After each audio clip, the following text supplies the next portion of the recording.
আমরা যারা আমাদের জীবনে ব্যর্থ হচ্ছি বারবার, আমরা যারা জীবনে সফল হতে পারছি না বা একটা কাঙ্ক্ষিত লক্ষ্যে পৌঁছাতে পারছি না, তারা এই ব্যর্থতার পেছনে, কাঙ্ক্ষিত লক্ষ্যে পৌঁছাতে না পারার পেছনে অনেকগুলো কারণ খাড়া করাই, অনেকগুলো যুক্তি দাঁড় করাই, যে যুক্তিগুলো মূলত অন্যের সাথে সম্পৃক্ত, আপনার নিজের সাথে সম্পৃক্ত নয়। আপনি ব্যর্থ হয়েছেন কারণ আপনি বলবেন যে আপনার বাবা আপনার জন্য পুঁজি দেয় নাই। আপনি ব্যর্থ হয়েছেন কারণ আপনার মামা আপনাকে হেল্প করে নাই।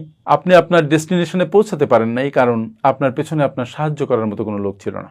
এইসব অজুহাত দিয়ে আপনি নিজেকে নিবৃত করতে পারবেন, মনের মধ্যে এক ধরনের শান্তি অনুভব করবেন, এক ধরনের সন্তুষ্টি আপনার মধ্যে কাজ করবে যে আপনি পারেন না, এর জন্য আপনার লায়াবিলিটি নাই। কিন্তু আপনি কখনো নিজের দিকে খেয়াল করেছেন কিনা, that is a very vital thing for your success, for your growth. আপনি অন্যের কাছে তখনই এক্সপেক্ট করবেন যখন আপনি আপনার নিজের কাছে এক্সপেক্ট করে সেটা ফুলফিল করতে পারবেন। দেখা যায় যে আপনার নিজের কাছে আপনার কোনো এক্সপেকটেশনই নেই, তার মানে আপনার কোনো লক্ষ্যই নেই, আপনি জানেন না কি করতে হবে বা আপনি জানার চেষ্টা করেন না, আপনার নিজের সামর্থ্যকে আপনি কাজে লাগান না, আপনি নিজে পরিশ্রম করতে চান না। এখন কথা হচ্ছে, আপনার জীবনের মান উন্নয়নের জন্য, আপনার জীবনকে উন্নত করার জন্য, আপনার ক্যারিয়ারে উন্নতি করার জন্য প্রথম কাজ তো আপনাকে করতে হবে, এই স্টেপ আপনাকে নিতে হবে। You need to try, you need to work hard, you need to proceed ahead, but you are not doing that. Instead of doing that, you are only making others liable for the failure. এবং সেখানেই মূল সমস্যাটার উৎপত্তি লাভ হচ্ছে। আপনি যতক্ষণ আপনার ফেইলিওরের কারণ হিসেবে অন্য কাউকে দাঁড় করাবেন, ততক্ষণ ফেইলিওর আপনার কাছে থাকবে, আপনার থেকে দূরে যাবে না। যতক্ষণ আপনি নিজেকে তৈরি করতে না পারবেন, যতক্ষণ আপনি কোনো একটা সিচুয়েশনের জন্য নিজেকে রেসপন্সিবল করে সেই অনুযায়ী কাজ করতে না পারবেন, ততক্ষণ সাফল্য আপনার জীবনে ধরা দিবে না। সুতরাং নিজের কাজটি করুন, নিজে উদ্দেশ্য ঠিক করে নিন, তার জন্য স্ট্র্যাটেজি ঠিক করে নিন, তার জন্য পরিশ্রম করুন, কন্টিনিউয়াস পরিশ্রম করুন, কখনো গিভ আপ করবেন না, তাহলে দেখবেন যে আপনি আপনার কাঙ্ক্ষিত লক্ষ্যে পৌঁছতে পেরেছেন। কিন্তু অধিকাংশ ক্ষেত্রে আমরা নিজেদের যেটুকু স্টেপ নেওয়া দরকার, যেটুকু এফোর্ট দেওয়া দরকার, সেই এফোর্ট না দিয়ে অন্যের কাঁধে বন্দুক রেখে আমরা গুলি করতে চাই। আমরা সমস্ত দায় দেনা, সমস্ত দায়িত্ব, সমস্ত দোষ অন্যের ঘাড়ে দিয়ে আমরা নিজেরা ফেরেশতা হয়ে বসে থাকি, কোনো কাজ করতে চাই না। আর সেখানেই আমাদের ব্যর্থতা আমাদেরকে ছেড়ে যায় না, ব্যর্থতা আমাদের নিত্য সঙ্গী হয়ে যায়।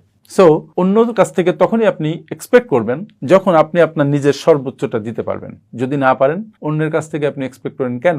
আপনি আপনার জন্য কি কাজ করেছেন? আমরা সবসময় অন্যেরটা দেখি, কিন্তু নিজের দিকে ফোকাস করি না। আমি বারবার একটা কথা বলি, ফোকাস অন ইয়োর সেলফ। সমস্ত ঐশ্বর্য, সমস্ত সাফল্য সব আপনার কারণে হচ্ছে। আপনার যে দারিদ্র্য, আপনার যে অসহায়ত্ব, আপনার যে বাজে অবস্থা, এর জন্য মূলত আপনি দায়ী। আপনার সারাউন্ডিং তার জন্য দায়ী নয়, একথা আমি বলবো না, কিন্তু স্টেপটা আপনাকে নিতে হবে। কারণ জীবন আপনার, সাফল্য যেটা হবে সেটা আপনার, ব্যর্থতা যেটা সেটা আসলে আপনার, তার সঙ্গে আপনি। সুতরাং সমস্ত পেইন আপনাকে বহন করতে হবে।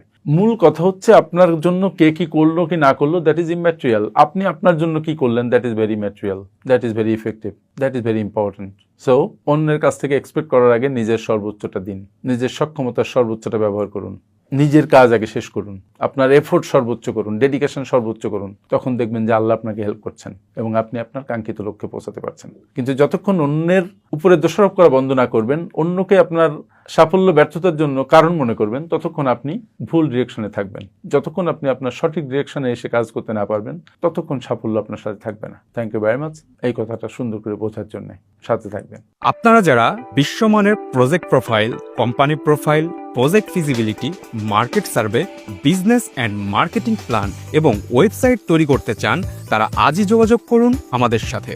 FinPower Leadership International, a finance and business consulting firm.